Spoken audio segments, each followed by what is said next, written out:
India.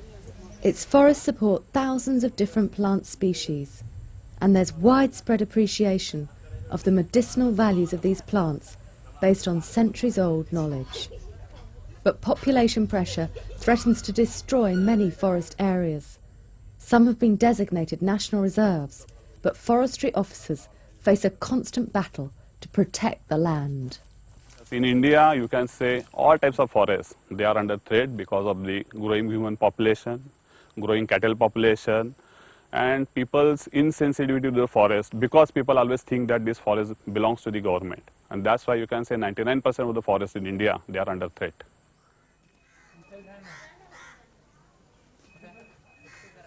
But it's not just the plants that are under threat. An increasing reliance on modern medicines by local communities means traditional knowledge of the forest plant's medicinal properties is being lost. Shamli village is trying to reverse this trend.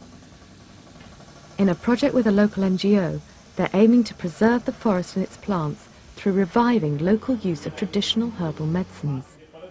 They've formed a joint committee with local forestry officers, an unusual step.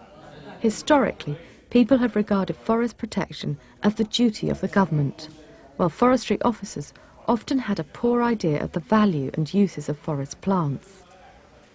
When community is involved, the protection of forest is complete. They see the forest as their own and not as a government property. And then they have a sense of belonging, they have a sense of owning the area. So when they have that sense, then naturally the protection aspect is taken care of by them.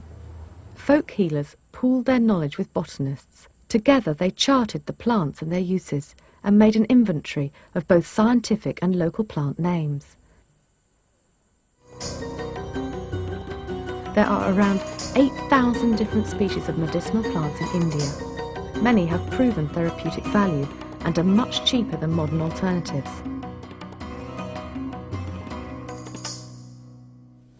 But harvesting plants can be destructive, especially when the ingredients for traditional recipes demand root tubers. So to keep sustainable supplies of plants in the forest, they decided to grow extra plants in herbal nurseries. The nurseries supply the village and generate extra income when other communities buy seedlings. This plant's leaves are the main ingredient in a treatment for coughs. Preparing a herbal medicine is a complicated business. For this cough mixture, you need the following: berries of burungani, tulsi leaves, sugar, pepper, dried ginger powder, and dulse leaves. Next, you need to know how to put them all together. First, crush the leaves. Then add water and boil. After 30 minutes, add sugar, powder of dried ginger, then pepper, and finally the secret ingredient. Strain and pour. 1 hour later, there you have it.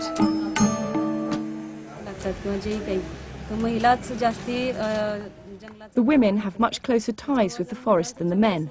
If the women all work together, then all the conservation efforts would be very successful, because it's the women who depend on the forest and value it for so many things. Nagudi is a herbal medicine used to alleviate arthritis, and for minor ailments like this, using herbal medicines has saved the villagers the cost of modern products. They've earned extra income from selling the plants and now protect the plant's forest home. People stopped grazing. They jealously guard the medicinal plant conservation area. It's where there is fire incidents, people go out and extinguish the fires themselves. So all these things are happening. Now if you expand the theme and bigger number of villages are involved, then this is definitely going to have a very good effect in conservation of biodiversity.